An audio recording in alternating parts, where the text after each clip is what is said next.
William Wilberforce was an MP for Kingston upon Hull, where he was born in 1759. He's known for leading the abolitionist campaign in Parliament. But how crucial was he in ending Britain's involvement with slavery? This is the story of how Wilberforce has come to be remembered, and how this has affected how we regard the UK's historical relationship with slavery. The slave trade was made illegal in 1807, and as Parliament made a law in 1833 to abolish slavery itself, Wilberforce only just managed to learn of this news. And there's this interesting symmetry, I think, in his life. He dies at the moment that Parliament abolishes or ends slavery in the Caribbean. And that, I think, kind of connection forever, I think, fixes him in the public imagination as this heroic figure who freed the slaves. He's the great emancipator, and quite rightly we remember him for that. It's a very persuasive argument, but of course it's much more complicated than that. If you go to the British Caribbean, it's a source of great irritation to talk to Jamaicans or Barbadians. They know that it's not just William Wilberforce. Non-cooperation, sabotage and organised insurgencies. There were many cases of rebellion and resistance in the West Indies, in Africa and on slave ships, many years before, during and after the parliamentary abolitionist movement. For me, the thing that's really interesting and exciting about anti-slavery isn't that it's a reform that was adopted by a few elites. The thing that's really interesting is that it's a reform that's achieved, that's put through Parliament as the result of a big popular national campaign. By 1792, 519 petitions with almost 400,000 signatures had been collected and presented to Parliament. The popular petitioning movement was a really momentous one in Britain. You saw unprecedented numbers of petitions coming into Parliament from ordinary groups of residents. Previously, petitioning had been something which might be done by the corporations of towns, by the quite elite business interests in places. Now you start to see it being used on a pretty much unprecedented scale to lobby over a moral issue, over a policy issue, not something that directly affected the interests of the individuals that were petitioning.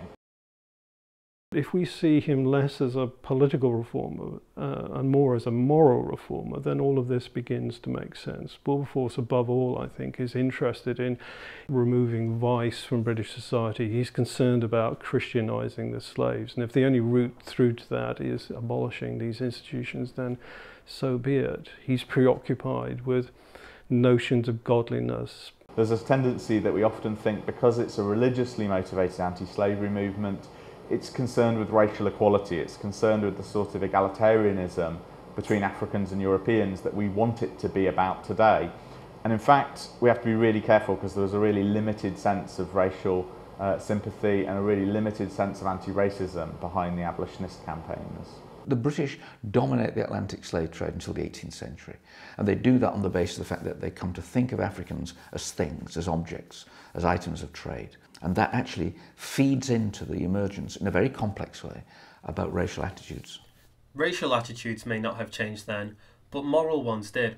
In 1783, nobody in the UK was really looking for government action against the slave trade and slavery. 50 years later, in 1833, slavery is abolished.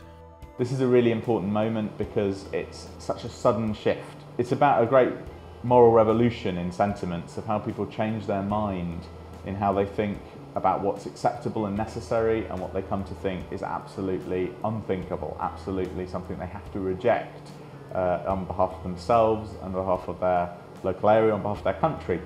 Museums in the United Kingdom like to stress this same point, and they also highlight other reasons on why understanding the history of slavery is crucial.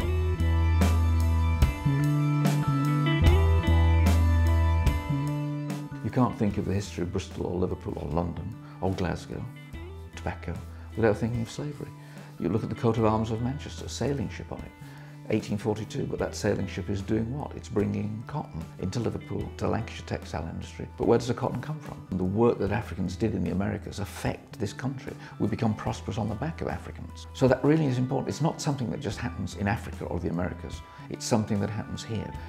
Britain became what it was, and we remember ourselves for what we were because of our involvement with slavery. So what I think we're reaching towards very slowly is a much more balanced view of the history of slavery and abolition, one that celebrates Wilberforce and those around him, but also one that recognises the black experience, about black agencies, what slave communities in the Caribbean did to free themselves. So the questions of black resistance are very important, I think. So be it Wilberforce and the upper class elites, or the ordinary residents petitioning, or the defiance of the enslaved people in Africa and the Caribbean, the legacy of slavery continues to evolve.